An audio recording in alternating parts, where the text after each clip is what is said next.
So welcome everyone. Today we have ecologist and singer-songwriter Vasanth Godwin Bosco with us. So Vasanth, I would read out a short introduction. This is also for the people joining us on YouTube. And I hope that the forum participants are now familiar with your work. Hopefully they've read the articles that you've shared with us and know a little bit more about you. So Godwin Vasanth Bosco is a restoration rewilding ecologist based in the Nilgiris of South India. For close to 10 years, he's been studying this incredible landscape and have also started one of the first grassland nurseries in southern India. He grows nearly 100 native species of grasses, shrubs, herbs, and trees to work on holistic regeneration ecosystems. He's also the author of the book, Voice of the Sentient Highland. Welcome, Vasanth. Thanks, Lakshmi. Can you hear me? Yes.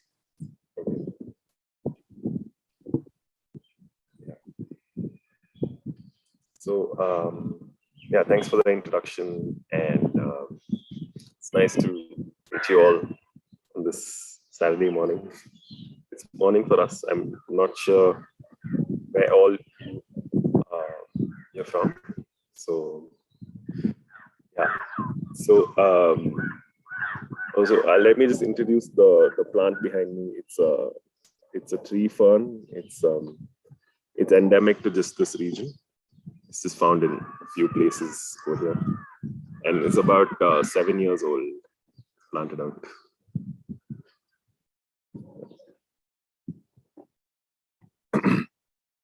So, yeah. So I'll speak about my my work here and my journey here and how I've like living close to this one landscape and working with this landscape, I've been able to like try and work on solutions both at the landscape level, like for this landscape, and then how like certain important solutions and the pathways emerged for the global crisis also, like what I think could help in that perspective also. So yeah, so I will start speaking about it by showing some slides. I need to screen share.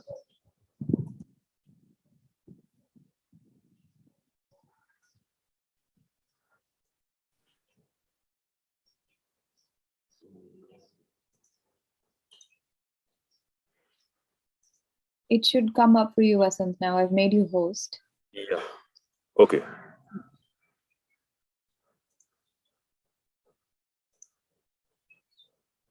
Yeah, can you see my screen? Yes. Okay.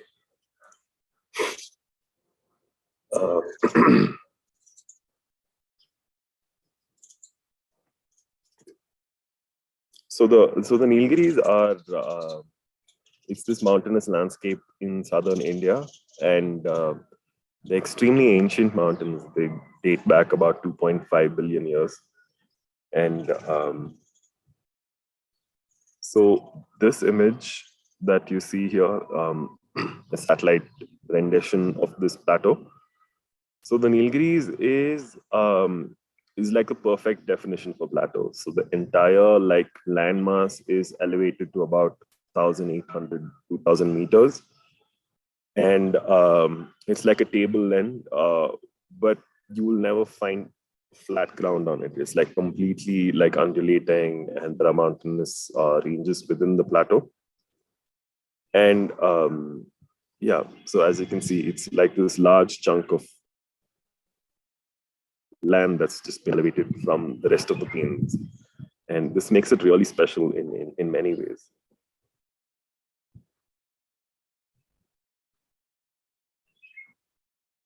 So this is a drawing that I did of this landscape. Initially, when I came here, I was exploring the whole region and trying to understand its ecology and forest type. And then I found out that it has an incredible variety of forest types and ecotypes. And I was extremely fascinated by this. And so I made this map of how this region would have been before a lot of the changes and habitat destruction and changes happened. So, so in many ways, it's a microcosm of Earth because it's got about 6 to 7 different forest types. In the West, it's got the rainforest ecology, and slightly moving towards the north, it has the moist deciduous forests. And then moving into a rain shadow, it has the dry deciduous forests, which are also incredibly beautiful and support a lot of the megafauna like the elephants and gore and tigers, and then going into the main rain shadow region, you have the scrub jungle and savanna type ecosystem, and that supports a completely different set of plants and animals like hyenas and vultures and crocodiles and that kind of an ecology. And then on top of the landscape, like on top of the plateau, was the special montane cloud forest ecology called the Shola grassland ecology. And then in the slopes, you had these forests called hills forests, and they were different from the rest also.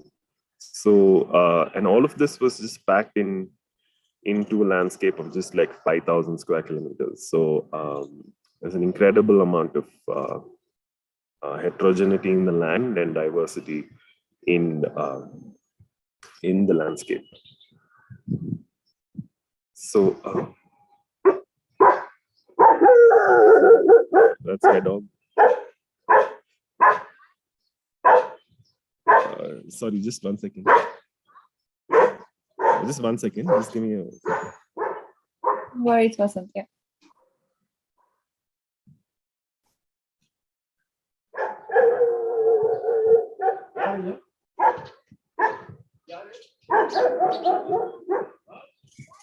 I can tell you about this dog. His name is Simba, and he's one of the most friendliest dogs I have ever met.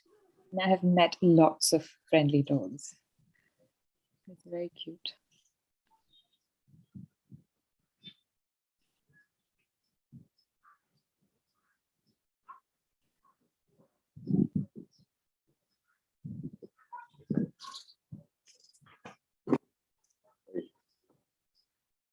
Yeah.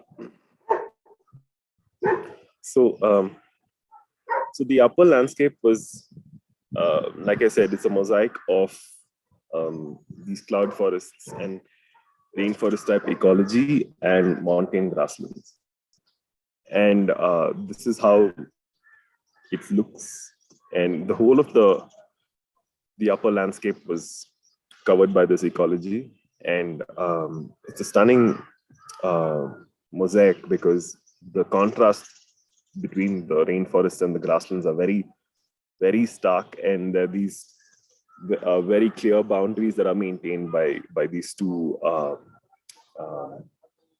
ecotypes. So these forests are called Shola forests, and they're naturally confined, and the mountain grasslands cover all the other spaces. So 70% of the plateau would have been grasslands, and sholas would have covered about 30%.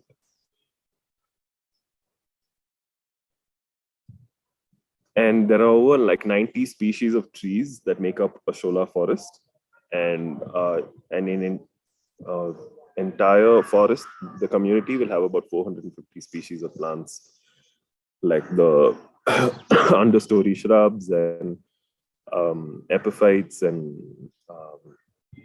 orchids and impatiens and balsams and all those kind of plants.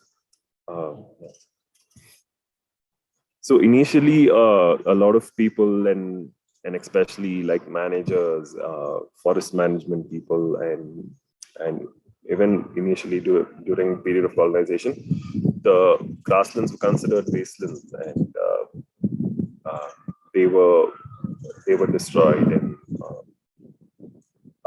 other land uses were created on them.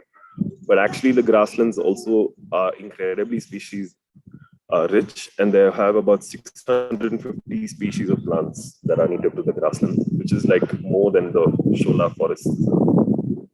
And this plant you see here, it's called the golden kurunji, and this is endemic just to the Nilgiris.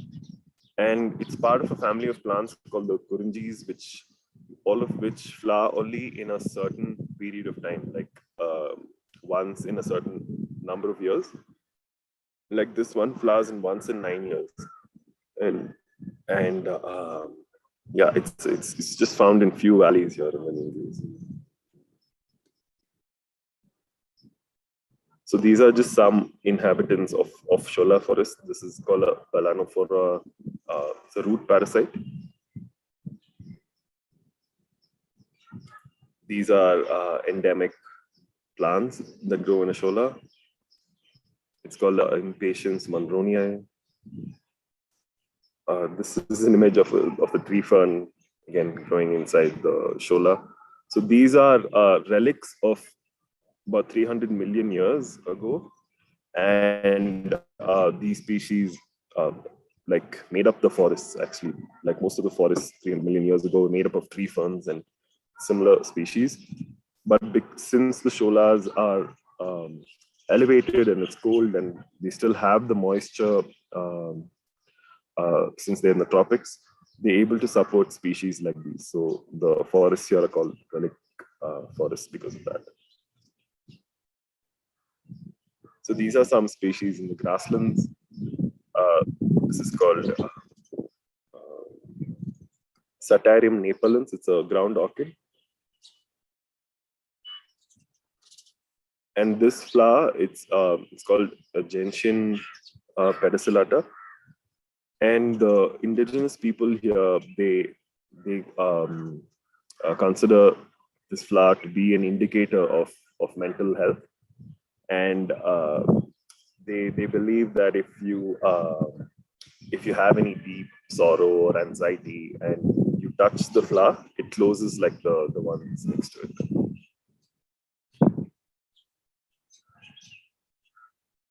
So these are the endemic plants. These are called Impatiens clavicorno. And this is how they grow in the grasslands. So the grasslands here are made up of tussock grasses. And these are, they grow like bunches and they don't grow like mats. So they allow plants to grow in between, and several species of plants. And this is how the plants grow and flower. And that's how these grasslands are incredibly species rich. So this image you see here is of new leaves in a shola forest, and all the colors that come through that. So the as opposed to how like forests in the temperate regions grow, the new leaves of the shola forest have different colors, and they become incredibly like colorful for about 2 to 3 months of the year. And yeah, this is an example of that. And the sholas and grasslands are also very important in giving rise to perennial streams. And so I call them biological glaciers because of their ability to store water during the monsoons and then slowly release it throughout the year. And there are many, many adaptations that allow them to do this. This is like they lower their evapotranspiration rates during the monsoons, and then the slow growth rates. All of this allows the water to be stored in the soil system, and then slowly released throughout the year. And then these are also cloud forests. And the reason for that is because they get a lot of their moisture from clouds and from mist and fog. And this is this happens through the action of all the epiphytes and plants that grow in the branches of the trees. But when it comes to like storing water and helping regenerate streams and give rise to perennial streams, the grasses play a bigger role, in fact, than the forest ecology.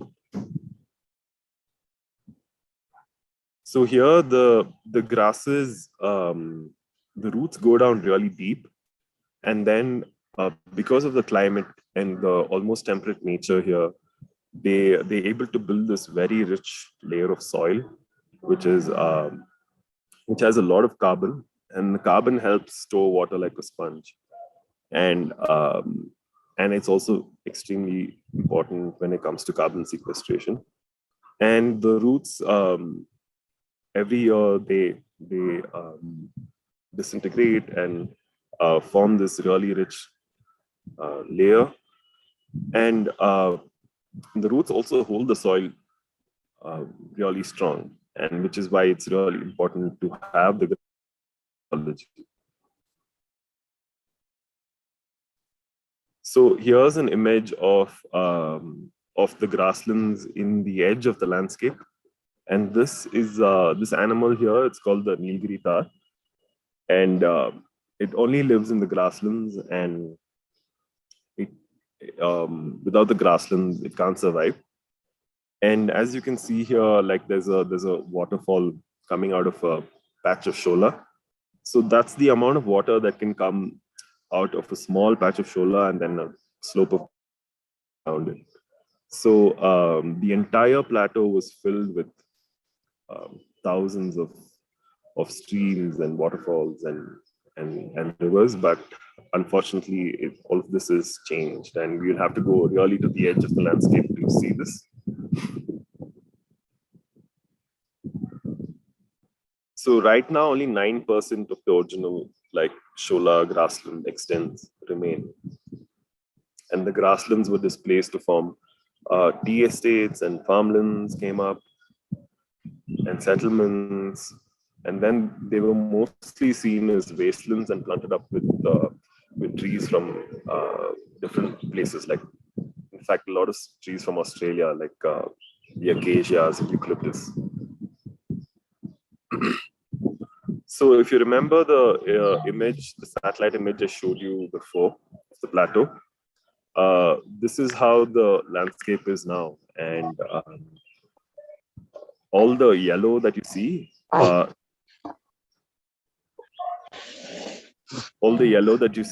remnant shola and grassland patches, whereas all the gray is plantations and agriculture spaces, and all the blue that you see is exotic tree plantations, mostly of trees from Australia, such as acacia, Neonsiae, and eucalyptus trees. Yeah. So basically, the whole shola grassland ecology has been pushed to the edge of the landscape, as you can see in this image. And tea plantations and exotic tree plantations dominate the landscape now. And then there's a very high intensity of invasive species, other invasive species. Like this plant is called gorse, and it takes over the grasslands. And these plants were brought in during the colonial period as ornamental plants, and then they became invasive. So these are images of the Nilgiri plateau that you would see in as like travel posters and things like that. But actually, like it looks at a lot of ecological damage, and the whole reservoir has been created by submerging very important wetland ecology, and And all the trees that you see here don't belong here. They're exotic trees. And these are invasive plants from Central America, which take over the landscape also. So if you remember the image of the microcosm of Earth image that I'd shown you, this is another like set of layers around it and how the landscape is now. And so it is also a microcosm of Earth because it's got almost every single like problem and dynamic that you would see in the world around within this one small landscape, and it's packed into it. And there are incredible amount of pressures from industrializing and commercializing pressures from all the three directions, from the three states, from Tamil Nadu, from Karnataka and Kerala. And there are huge amounts of resources leaving the landscape, like tea and vegetables, which are commercially grown, highly water intensive and chemical intensive. And and most of these are cash crops. They don't really add value to the nutritional like security of the landscape or the regions around. And because of that, yeah, there's major imbalances within what's grown here sustainably and self-sufficiency. People tend to go towards the cash crop cultivation, and then there's a huge amount of resources which are brought in from outside, because of course the landscape now is completely not self-sufficient at all, and everything from the foods and building materials to medicine, and everything has to come from outside, it was never like this 150 or 200 years ago, and it's completely upside down now. And yeah, people are leaving, youngsters are leaving the landscape, and they're going for jobs in the cities around, and indigenous people are leaving. And so this region was home to about 20 different indigenous peoples communities, and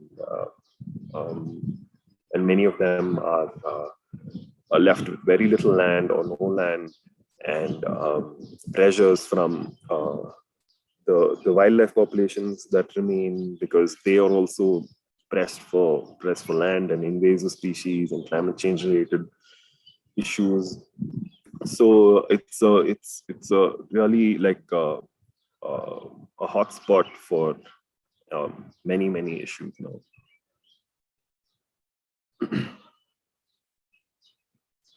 So working on all this, I felt that we'll have to work at different levels, and then one of the basal levels is working with restoring the plant ecology, and then because that supports everything from the people's communities to the layer of the animals, and then if it affects the hydrology and everything else. So this is the base layer. So which is why I started off by wanting to regenerate the ecology. And so initially I started off by working to remove exotic species in places where the grasslands still remain. So here, the image on top, I'm removing Acacia myeonsai saplings, which are growing, taking over grasslands. And then below is are pine trees. These trees are from Mexico, and they were also introduced here, and they invade into grasslands. So removing pine trees.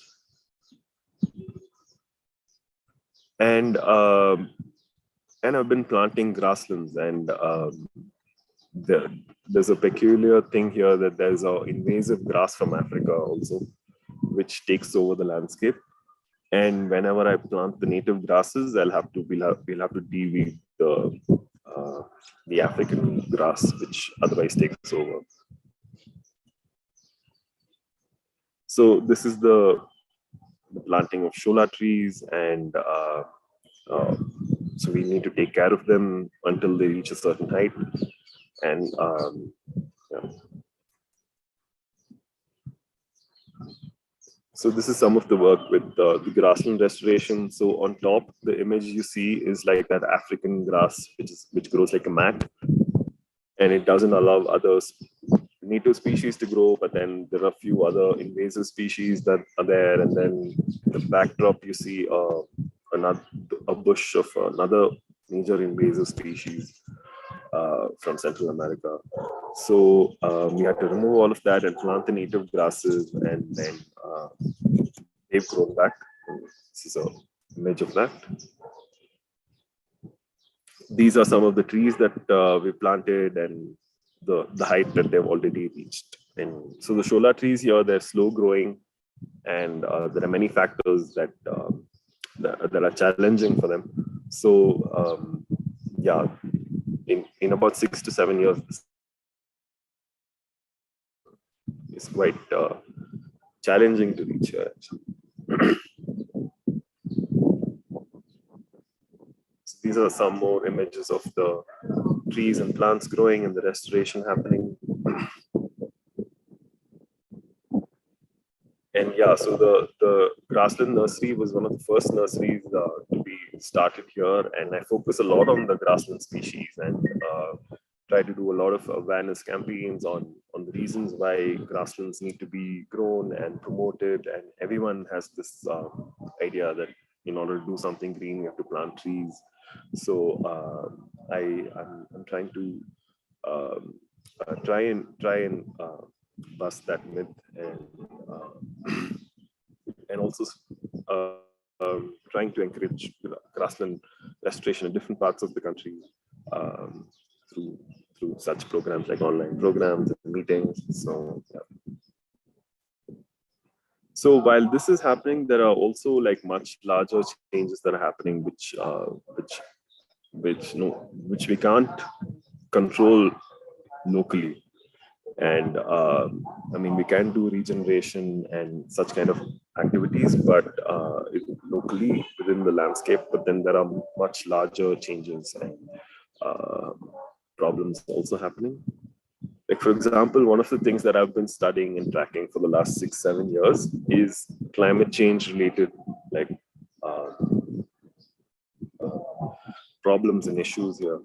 And one thing that's happening is that a lot of the remaining forests, remnant forests, are starting to die, and they're starting to die en masse. And as you can see in this image, like just the skeletal like remains of the trees are standing, and this is completely unnatural. All these trees are rainforest type evergreen trees, and they live for like hundreds of years, like 300-400 years. And it's never been recorded that they die like this, and this is a completely new phenomenon that's happening. And here is another image of a shola forest that's completely dead, and all those 450 species that I was telling you about that live in a shola forest, none of them can be found in an environment like this. It's like, because the shola forest needs a microclimate that's supported by the mother trees, and then only then can all the other plants grow inside it. And when that whole thing changes, and when light comes in and it's exposed to the environment, like everything is gone. And yeah, basically shola forests are dying en masse in this landscape. And it's not only happening here, it's happening all across the Western Ghats. It's happening in Sri Lanka, And yeah. So here's another image of this is a close-up of a dead shola tree and all the epiphytes and mosses. As you can see, the mosses have all become black and dead, and then the orchids are falling off. And the landscape is open to a lot of invasion of invasive species because the trees are dying and the whole environment is changing because of that. So I was studying this for about 6 years and trying to find out why this was happening. And it was a decline across all the species, and it followed. In fact, like a lot of people said that maybe it could be drought or something like that, but then I found that it followed a positive rainfall correlation, and the places where there was more rainfall, the death was more, and which is very intriguing. And yeah, it showed topographical variations across the landscape in the Nilgiris and across the Western Ghats also. Different landscapes showed different variations. So through this spatial like correlation of the variations being shown in the decline and using the correlating it to rainfall patterns, and based on other studies that have been done in other habitats where this is happening, we found that the reason for this is the excess CO2 in the atmosphere.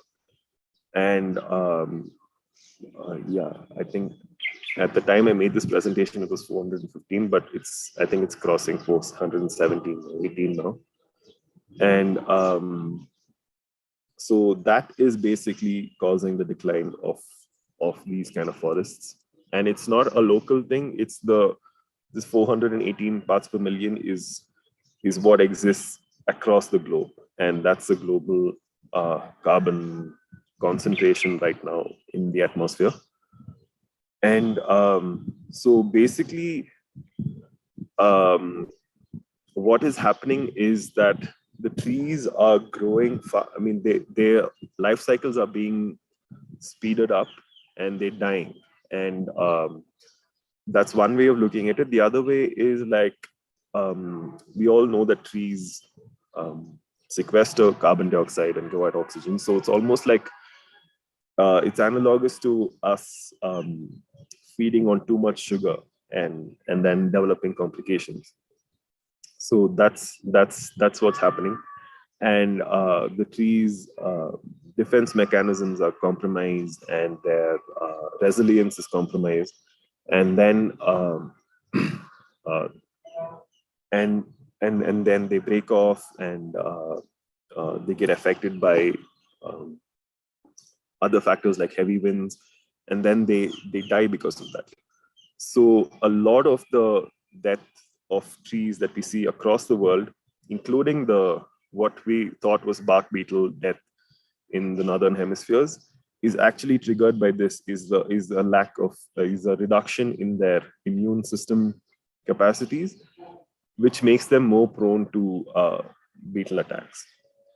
And this is what's also causing the huge amounts of fires across the forests in Australia, in Siberia, and in North America. So the trees are basically losing their capacity to stay strong, and they're suffocating basically, and then they become more susceptible to other factors like bark beetle attacks or heavy winds or droughts, and then they succumb. So this is in the Amazon where tree death is happening en masse also. And this is in Africa, ancient baobab trees that lived for like hundreds of years. Then they live for, they just stand, and these giant trees, they stand and live for hundreds of years. All of them are dying en masse. And like I was saying, dead trees become very susceptible to fires, and this is what we're seeing every summer. it's in the northern hemisphere or southern hemisphere. And another thing that, so going back to the landscape here, and another thing that I've been observing is that the grasses are not flowering and they're not seeding. And again, this has got to do with the climate change thing, where trees are C4 and grasses are called C3 plants. This has got to do with the photosynthesis pathways, and a lot of the C3 plants are at a huge disadvantage because of climate change and excess CO2 in the atmosphere. They can't photosynthesize as efficiently. So and then in these cases, they just give up things like reproduction and flowering and seeding. They just survival is their main thing. So this becomes a huge problem, because it's very difficult for them to regenerate, and then only fast-growing invasive species and such species have an advantage. So yeah, so at the base level, the increase in carbon in the atmosphere is affecting plants and trees and grasses. And then, but what we see at the outset is only the extreme weather events, and the media has made it in such a way that we only somewhat slightly respond to the extreme weather events and fires and things like that, but we aren't attuned to see the changes and the destruction that's happening at the micro level, and at every second and at every millisecond that's happening. So so that's something that really needs to happen, and that understanding needs to happen, and something that which I try and which is something that I've tried to convey through my book. And I feel like short form writing and articles, somehow they're not able to capture this, and it's not coming through. And the media also intentionally likes to keep away climate change as a major factor. And, I'll just get to an example a bit later. So extreme weather events are increasing, and droughts are becoming longer and more severe, and floods are becoming more intense. So these are the periodic events, and that we get to see on the outside now. And this is an image of a major landslide that happened during 2019 floods here. And there were like thousands of trees that were washed away, and there were hundreds of such landslides. And this happened because of like extreme rainfall that happened over 3 nights. There were 2,500 mm of rainfall in just 3 days. So that washed away like thousands and lakhs of trees. And there was very little reporting in the media about the death of the trees and the loss of the trees. And even if there were people, the media and especially scientists sitting in the cities and all of them wanted to blame it on local activities in the landscape, such as like road cutting or land development or things like that.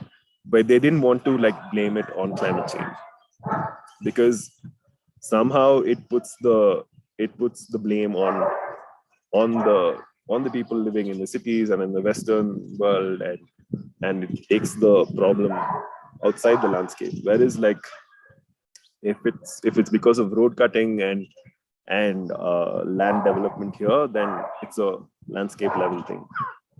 So but then I've gone and documented all these landscapes and landslides, sorry, and most of them are in places where there has been no disturbance, and it's in the last remaining forests and grasslands, and it's clear it's because of climate change. So this is really hard to get people to accept.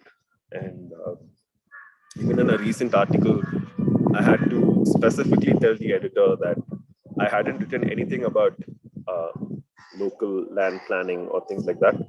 But the editor had included that line, and then I had to tell them, please remove it. I didn't include it, and it's not because of that. I want to highlight the fact that it's because of climate change. So, yeah, it's really difficult to get this message out. So these are more images of the landslides.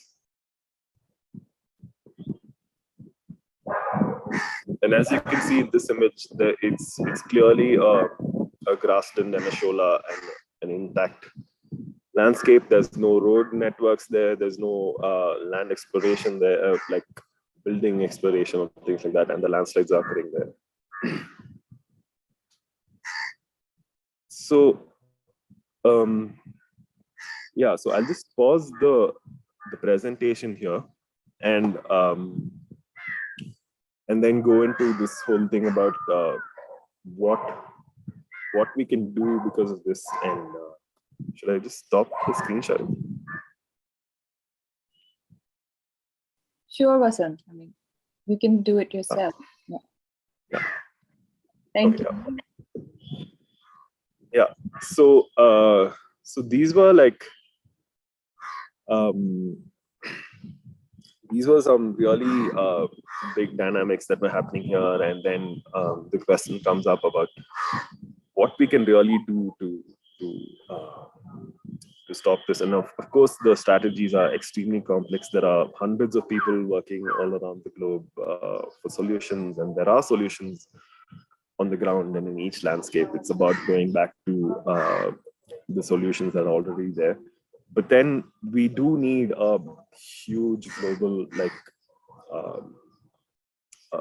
shift and a change if we are to make effective changes at the landscape level. And so this is when I was just trying to explore and see, could there be some things within the landscape that I could look at more and try and put out, and just keeping these questions in mind. And then so that's the whole other part of what I talk about in my book is how I explored and found these incredible patterns in this landscape of how the landscape was actually alive, and probably sensed that destruction was happening. And so just to add some context to that, the indigenous people all over the world have always said that lands are alive, and rivers are alive and mountains are alive. And even over here, many of the indigenous people, they wouldn't till the ground, and they wouldn't practice agriculture because they consider the land to be alive. And I feel and many other people who have thinkers and people who have dealt with this topic feel that the major shift happened when agriculture started, and we started tilling the land, and then taking things out of the land, such as large-scale mining. And right now we are at a point where there's more material created by humans than all other material combined, natural materials. It's crossed that 50% mark.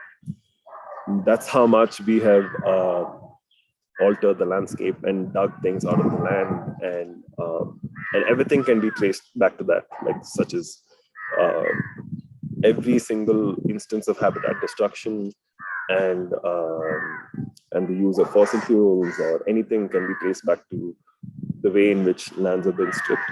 So finding out an evidence that the larger dominant human cultures and scientific factions could see and understand that the land was alive was something that I thought, or I think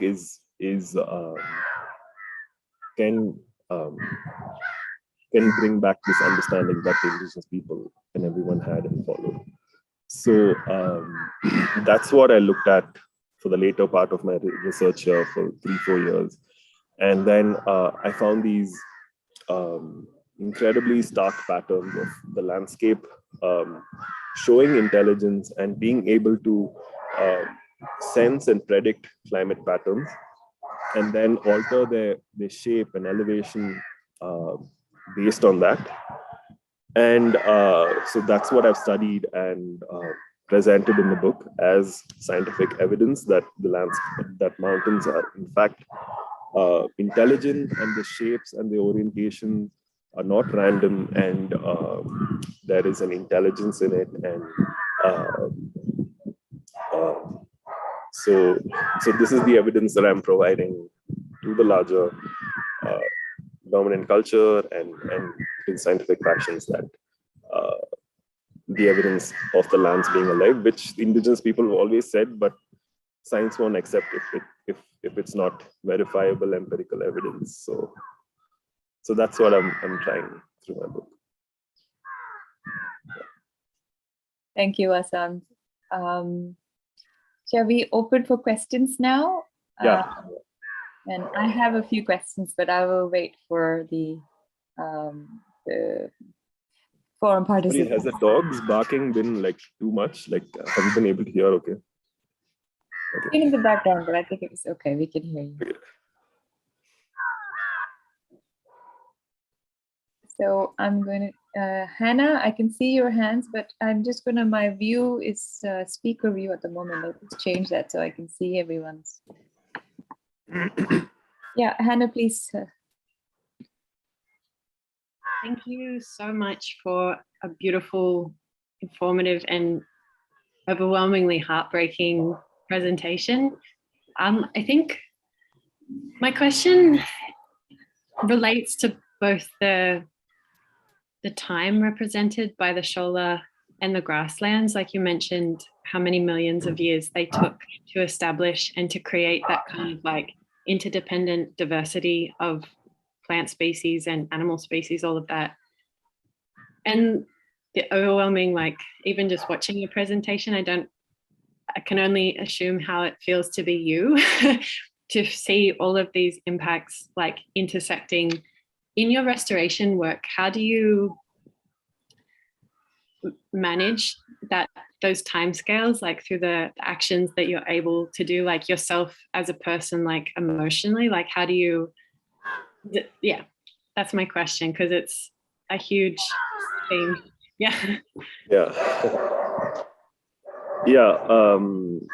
It is it's a very like overwhelming situation, and yeah, I guess like we just keep trying, and yeah, I don't really see it as an impossible thing to do, and but then it also seems very like daunting, but somehow like it's a gut feeling that it might be possible to. So I can't really like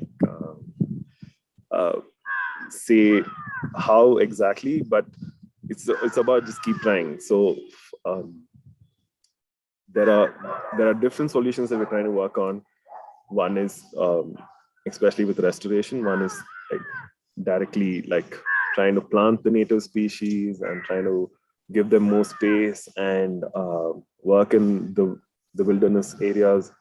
And then the other is to work with all the various stakeholders and local people and indigenous communities and people who are coming into the landscape like newly, like because this landscape is incredibly beautiful, and there are a lot of people coming in from the cities and creating like new homes and places, and how do we work with them, and then how do we work with the plantation people. So I'm working with all the stakeholders to come up with different solutions for each of them, um, and then trying to build also an economically viable way in which we can work with the invasive species and native species and work with how the land is actually trying to express itself, uh, and see what the best pathways are. And so constantly, we have to keep uh, uh, a lookout on the dynamics and changes that are happening, and then keep coming up with innovative solutions. So that's how I try and approach it. But then yes, there's still huge amounts to do, and then there's that big global shift that also needs to happen if we are to make effective change within the landscape. So both needs to happen simultaneously, and yeah, in terms of timescales, yeah, I think that big shift needs to happen soon, and yeah. We got Supriya and then Sri Lakshmi. Thank you, Vasanth, for the wonderful presentation. It was quite overwhelming, like she said earlier. I have two questions. One is about the UNESCO World Heritage Site designation. Does it overlap, and how does it affect at a policy level or a larger bureaucratic level for the protection of these sites? And the other is, like you mentioned earlier, that you work with different stakeholders, including urban citizens who look for farm stays or a weekend stay kind of option here. So at which moment you felt that that's the point of transformation from someone who is alien and not really caring or concerned with these sites to, okay, yes, I belong to them and I need to take care of these. Where does that conversion happen for this kind of citizens who really come from an urban background and may not be connected with nature as our indigenous communities do? Thank you. Yeah. So yeah, the UNESCO part, like the whole Nilgiri Biosphere Reserve is declared as it's declared as a biosphere reserve. But apart from that, there's no like incentive or advantage of it. I mean, it'll be good if there's some kind of incentive or some kind of little bit of a parallel decision making or governance thing that we can have within the biosphere, but it's not there. And this biosphere is split between 3 states, between Tamil Nadu, Kerala, and Karnataka. So it's very difficult to coordinate any action across the biosphere. So it'll be good if there's something like that, like there is this bioregion concept in the US and all. So if we can bring something like that here, and but then yeah, I'm not sure how or when that can happen. And yeah, in this working with different stakeholders, I feel, yeah, it's all connected. Like, for example, just directly through climate change, like it's what's happening mostly in the cities and in the urban spaces and in the so-called more developed and Western worlds that we're facing the consequences are. So people who come here should also connect to that and feel that and be able to and there's a chance to learn about the effects over here in a much more stark and clear way, and then start learning to do something about it. So I think there's a big opportunity in that. And then and like, so there's about 5 million people who visit the landscape who are as tourists every year. But then there are a lot of people who are coming to just stay here also, because a lot of the indigenous and local people are leaving.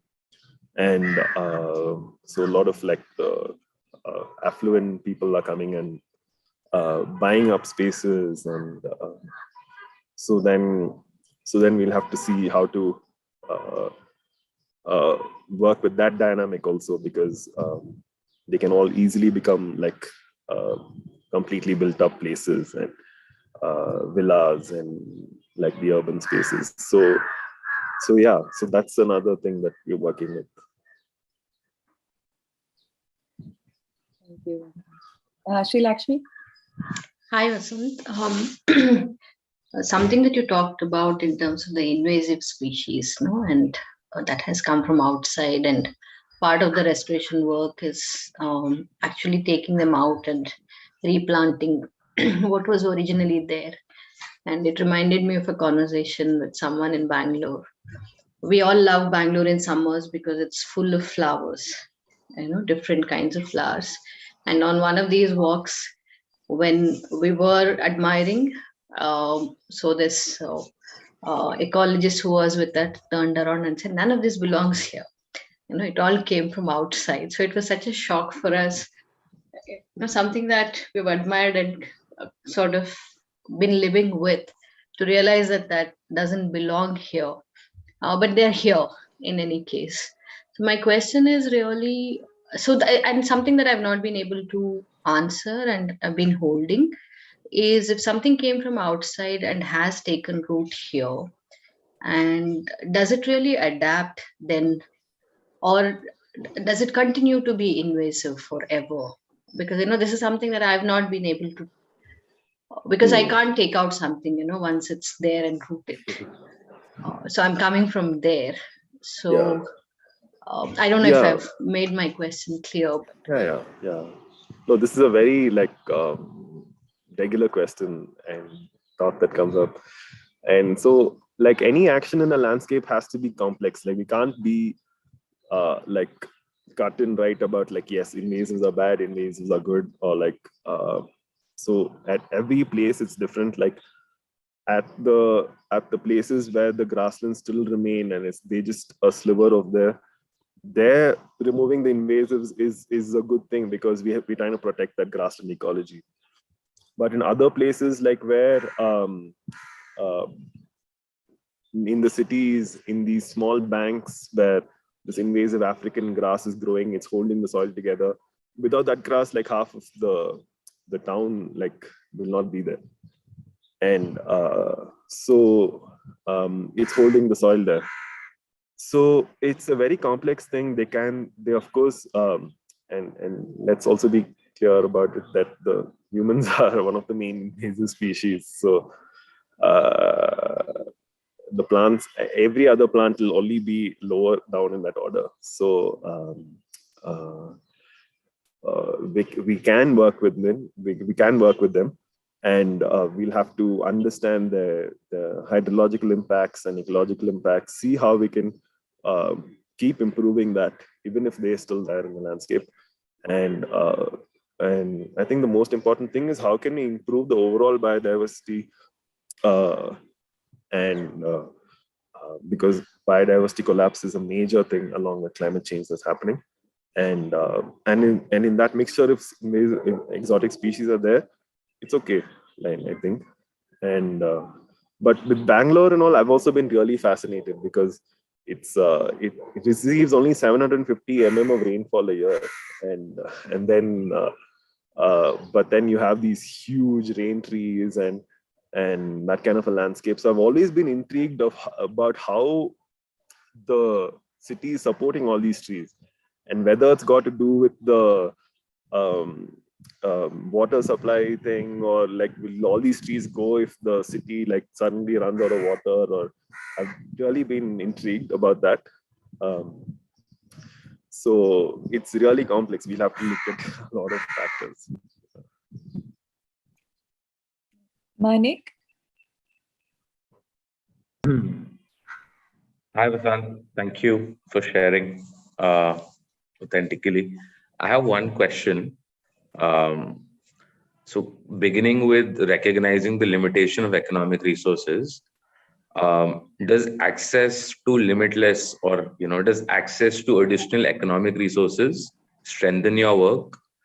And if it does, how much would that magic number be? And how would you go on to deploy this? And I would like you to, like, probably, if you don't have an answer right now or something, I would like you to imagine it like a child, like you've spoken about layers.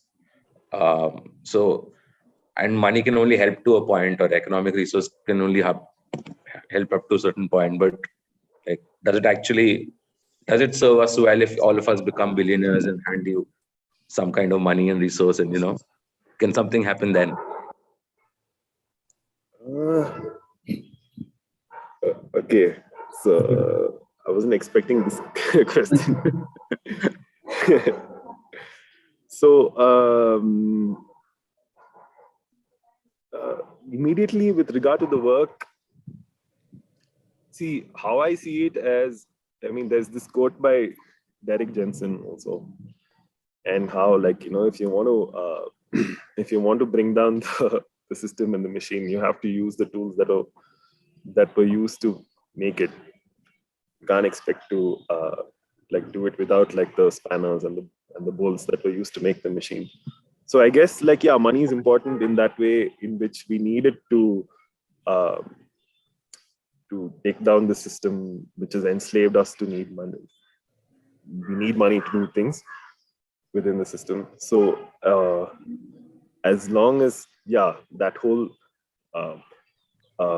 enslavement and that need is there, we need it. And quite, yeah, substantial amounts will be useful, because there's so many approaches and strategies and things that we can do with it. So yeah, whether it's at the landscape level here, or for the larger global strategies and solutions and things that we can work on, yeah, money will be good. Okay. Thanks, Manik, and thanks, Vasanth. I don't see any other hands up, so maybe I'll bring in my question now, Vasanth.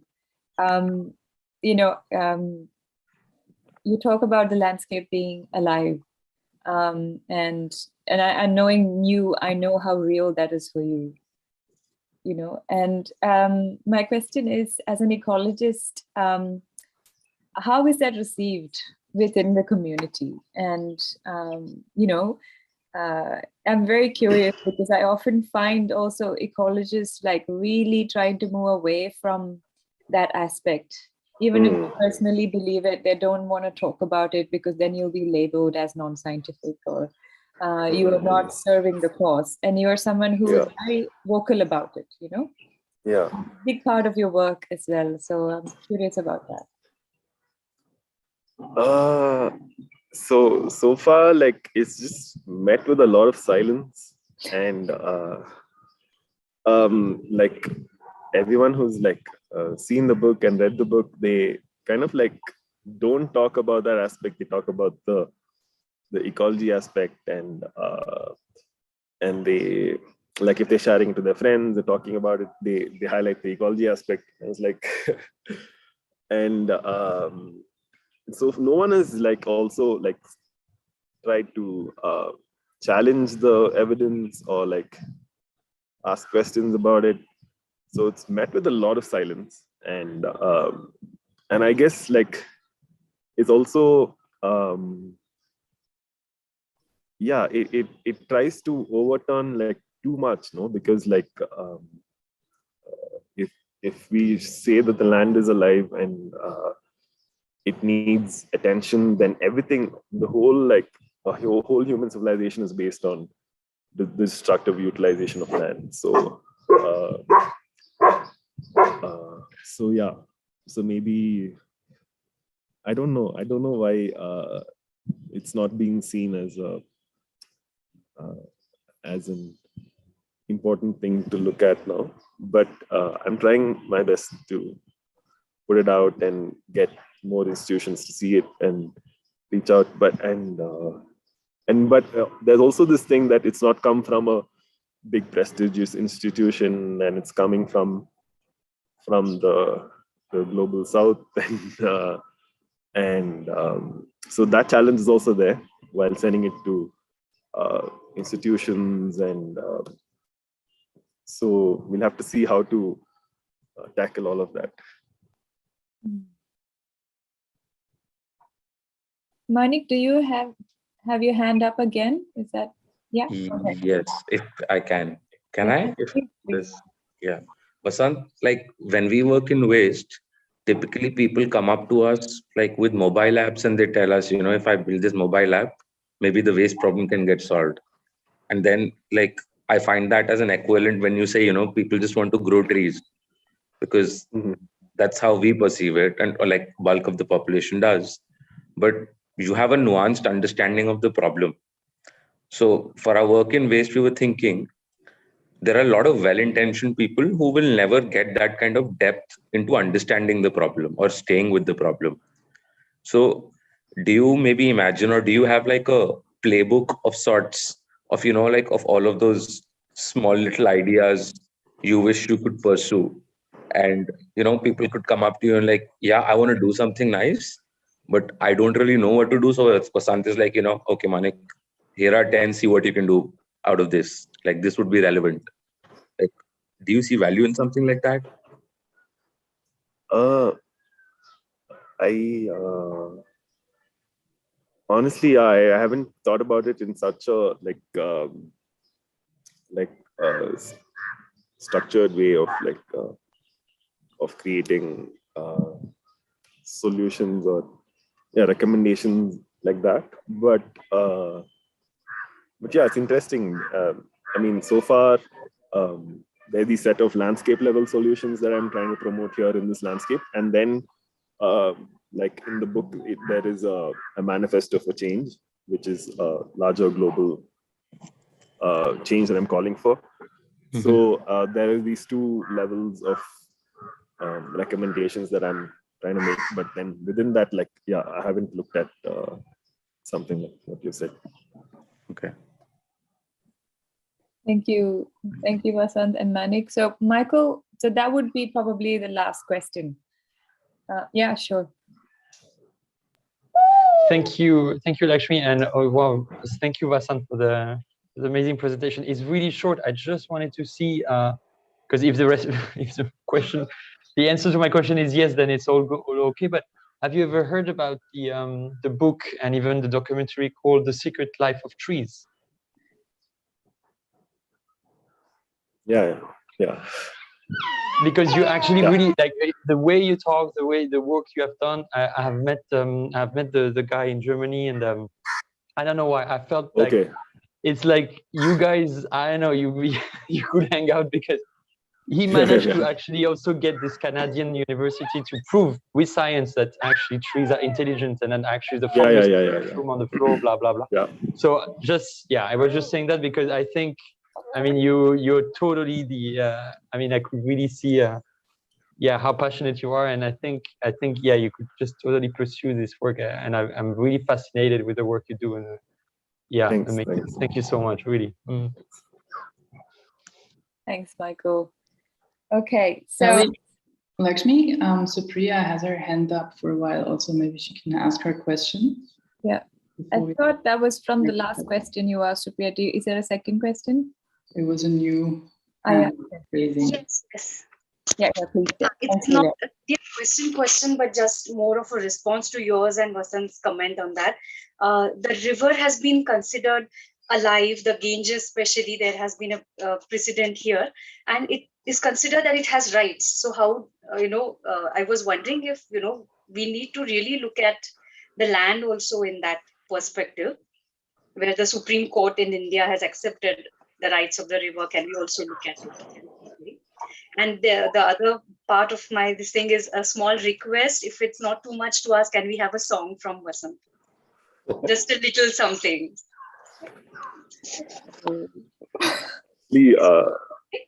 I've kept the system outside and I'm running out of batteries. I'll use that as an excuse. Well, yeah. So the rivers thing is really interesting, and somehow like a lot of countries around the world also they prefer to. I mean, the furthest extent that they go is to prefer to see the river as alive, and maybe it's easier for them to see it because it's a moving thing, and you can actually, like, if you block a river, you feel like it's dead, and that feeling is there. But then, like, if you see with the indigenous people, like, it's just much more than that. Like, a river is there are so many points, like, at which you can cross a river, you shouldn't cross a river, like every rock has a story, and then of course it's the whole landscape around, and the watershed, and what supports the river. So it's much just deeper than that, and just I'm not really sure, like, what the high courts are considering and giving is looks at that kind of a depth. And but yeah, it's really important for the land, because the way we treat the land is basically.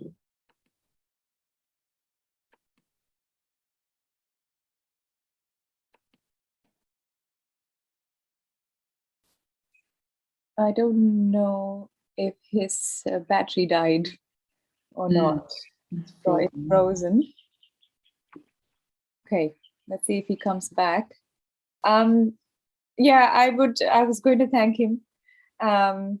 Maybe I will reserve that if he comes back, but I just would like to share a very short anecdote with Vasanth. Once I was visiting the Nilgiris with him, and I was with, he'd taken me to his nursery, and he showed me all the grasses, the native grasses that he was growing in the nursery.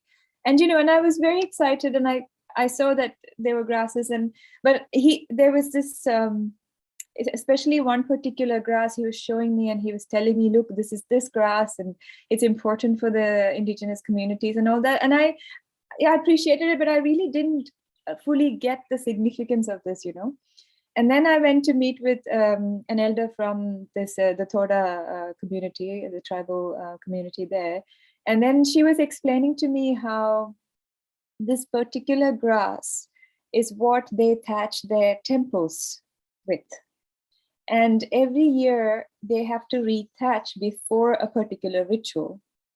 And because they can't find this grass, they haven't been able to rethatch the temple, so not being able to do the rituals.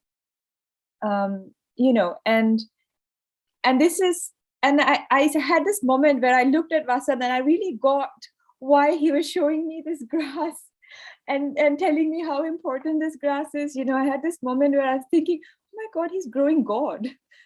The significance of that, the change in culture when species are lost. That was for me a really important point, that I really got that, an embodied sense of what that means, and how we can bring that back, and what the significance of that is. But anyway, that was my little anecdote with Vasanth. Shall we stop the YouTube recording? Yeah, I will just. So thank you everyone who's been watching the YouTube live. We're going to go off now, and please do go to Vasanth's website, upstreamecology.in, for more information about his book and his work as well. And I hope you join us back next time we have talk series. Thank you.